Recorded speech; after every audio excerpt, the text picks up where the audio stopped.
everybody, Gulf Coast CDC here. Got something slightly different today. Do you got a knife that maybe picked it up, when you first picked it up, you're like, oh man, this is awesome. Then you just kind of, over time, it sits in your drawer and sits in your drawer, and you're like, oh, yeah, I don't know anymore. Well, I got plenty that I feel like that sometimes, but this knife in particular, feel that way a lot. I think mostly because it's a lot smaller than I thought it would be. That's what she said. And also it's got this kind of greenish hue to it that I'm just not a big fan of. You know, it's an awesome knife, don't get me wrong. You know, this is like the pint-sized McNeese. So I think this is a 3 instead of a 3.5, something like that. Much smaller though than the 3.5. So after I got the 3.5, then obviously this had less and less carry time. But I thought that it might be cool to put a different finish on it. Now, on these, with this kind of World War II, you know, fighter pilot motif here, these are, listen, I'm not the scientific expert, but my guess is that this is laser etched on here, more than likely. So we're not going to be trying to take that off. What we'll try to do is take this kind of green, bronzy anodization off and see if we can anodize it some different colors. And see what happens. Spoiler alert, I don't have a plan. We're just gonna roll with it and see what we can do. Probably anodize some stuff, maybe tape off some stuff. Be cool, maybe have some funky colors, like maybe some weird funky camouflage. Maybe some purples and blues or something like that. I don't know, we'll see. Let's get this joker apart, get it cleaned up.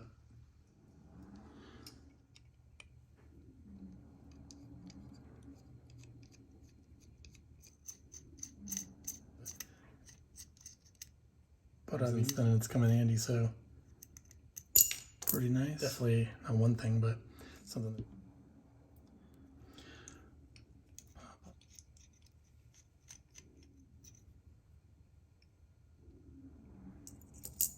Just lift this off. Okay.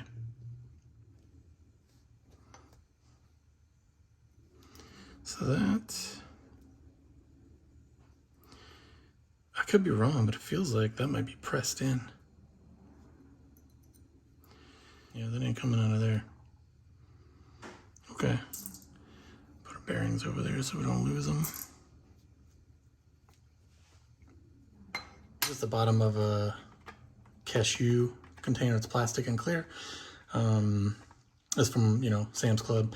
You probably get something similar. You know, this is just something that I had laying around in the garage because I'm a bit of a hoarder when it comes to containers, glass jars, etc.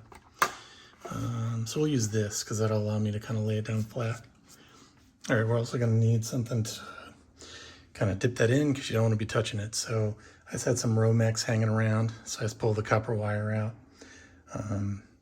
You know, you could use a coat hanger or something similar, but something that, you know, the acid will start to etch this, but, you know, it's not something we really care about, so it won't be a big deal.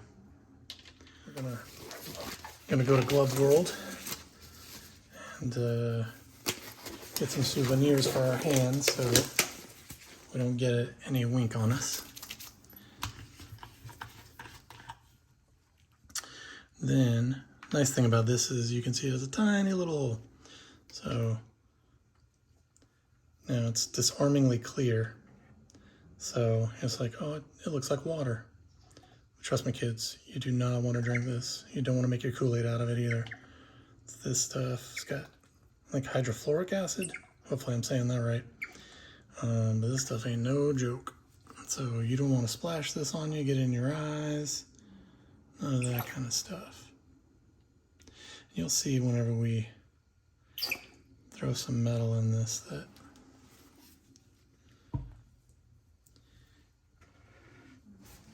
it's gonna react pretty quickly. So I also got some TSP here. This is going to help neutralize the acid. So we can kind of dip the part in there when we get our desired etch on. Okay, so before we start etching all of our metal away, this little detent right there, I want to throw some nail polish over that to try to help protect it so it doesn't get etched. So we don't want to lose a bunch of skin off that thing and then it not work.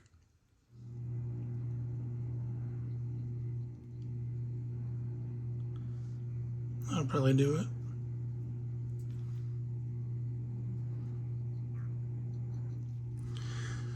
Okay, we also do not want any down in there because that's where our threads are. So I'm going to shove like a little Q-tip in there.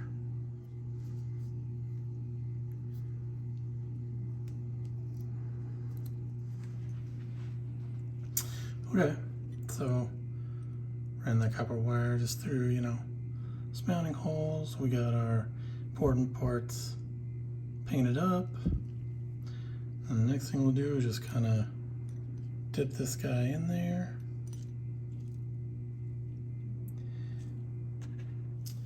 Okay.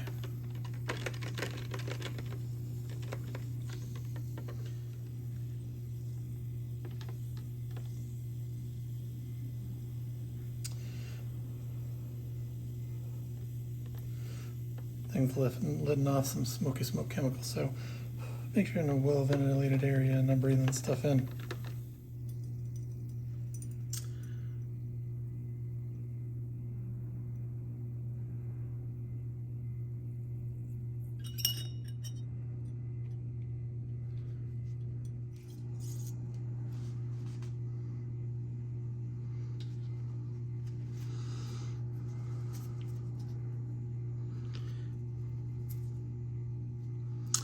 Now, probably hard to tell in here, but inside here was very craggy. There were a lot of pieces in there sticking up, and you can see that that etching is just eating them. Not quite all the way smooth, but taking a lot of that off. So, yeah.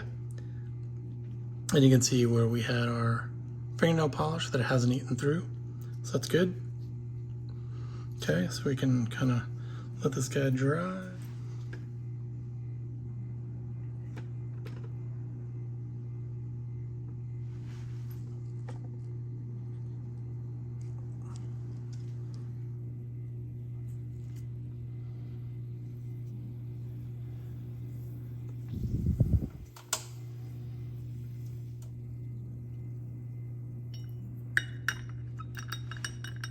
Let's let's not forget the pocket clip here.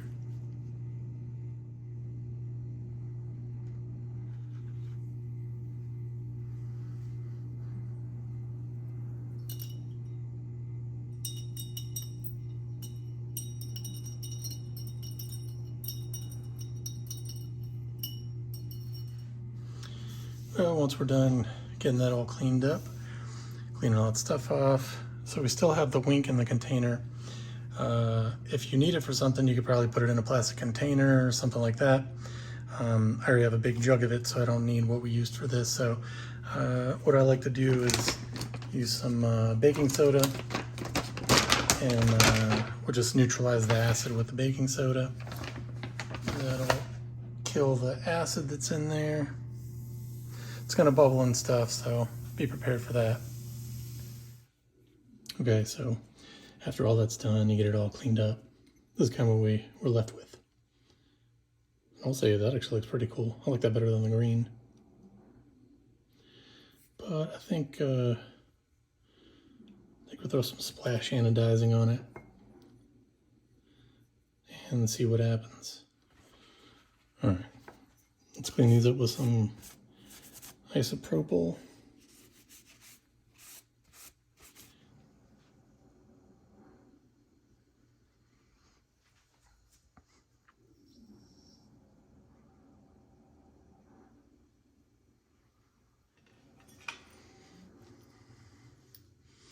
So see, we got a nice blue color on that.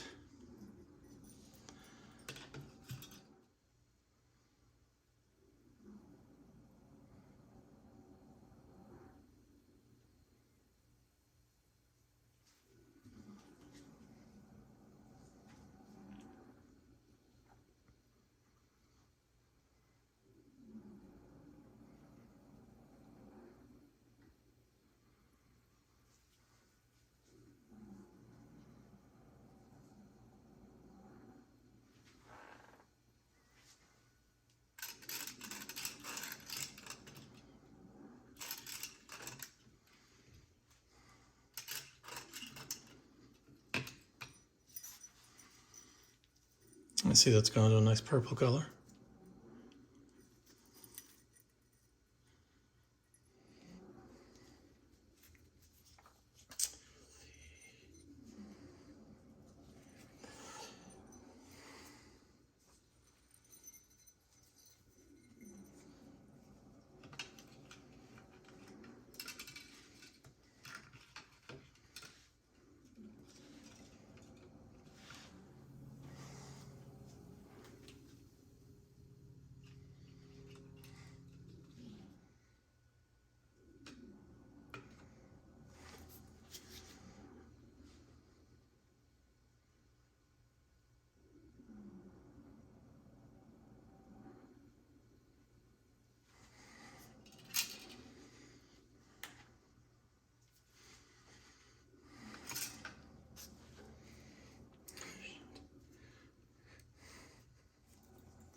Let's throw some splatter on here.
Okay, so after we get the nail polish on, that's kind of what we're looking at. Got some splatters and smudges and stuff.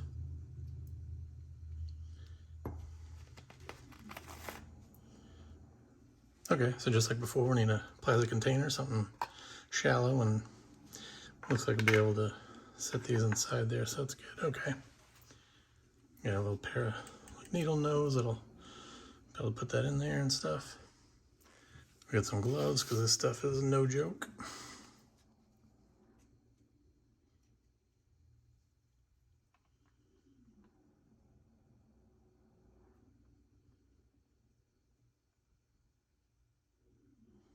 See that wink taking that anodization right off. Neutralize it in the TSP. See that It's all back to being gray now.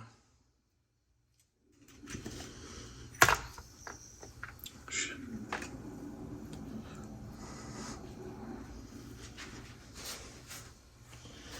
That's why you gotta be real careful with that stuff.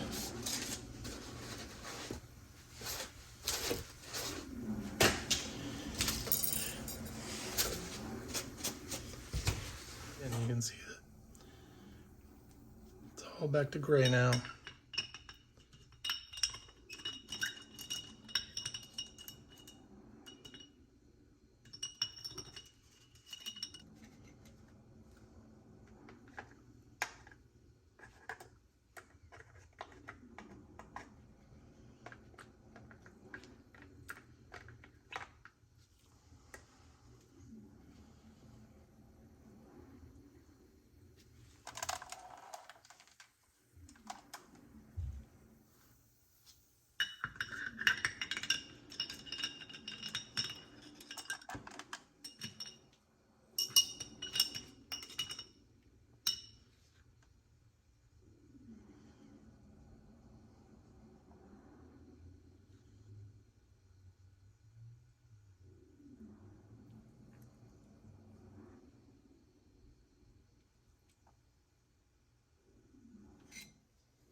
So I got a nice blue color out of that.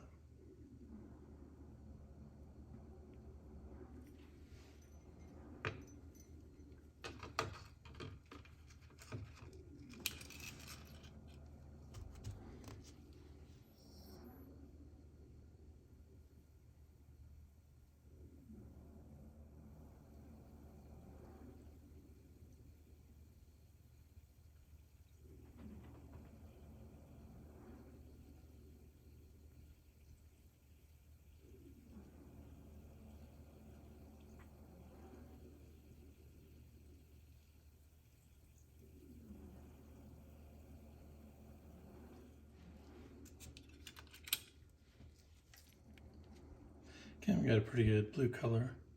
I will say you can see, the discoloration from around here, and that's because this piece here, our pivot, I don't think that's titanium, and so I think it's altering the amp and current that's running through it. So we're getting some kind of discoloration up here, but I think it looks kind of neat, so it'll probably be okay. Well, now next step's just to get all this fingernail polish off of here and see what we got.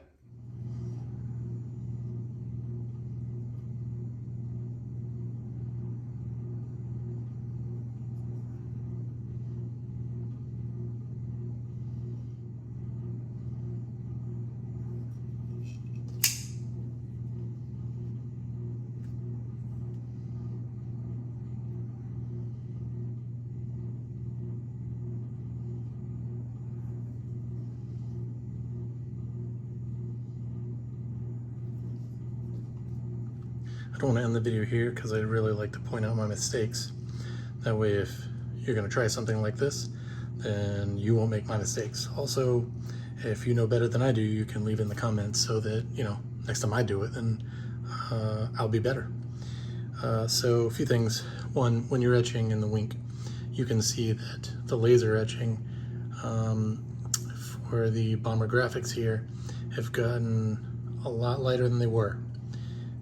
So I probably don't have many more Wink sessions before you won't be able to see those anymore. Also, with the pivot in there, I don't know what that is. I'm assuming it's not titanium since it caused some voltage irregularities that caused this to be quite dark up in here.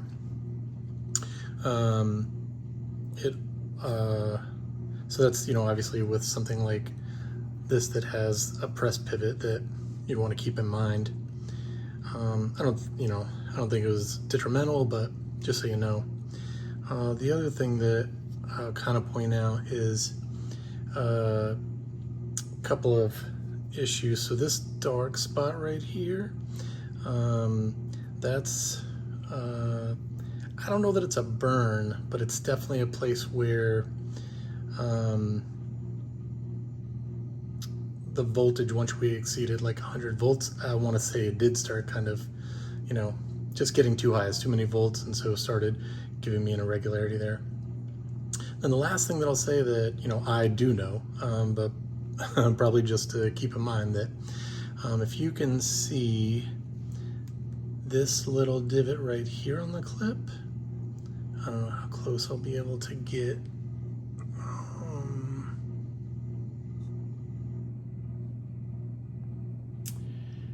Yeah, so if we can stay still, you can see this little divot right here and right here. And right here, there's actually like a piece of metal sticking up. Yeah, it's like a divot and a piece sticking up. That is where I crossed the ground and the hot lead to touch. And so it obviously a little sparky spark and ate up some of that metal. Now this is on the clip. Also, this is so small. I mean, I've like zoomed in probably to the most that my camera will. This is not something that you're really going to see or notice, or at least I won't. But just something that I want to point out to you, just to be careful with it. Overall, I would say that it's not the greatest thing I've ever seen, but it's also not the worst. I do kind of like the splatter that you can see there. I think I had too big of a blob here with this guy,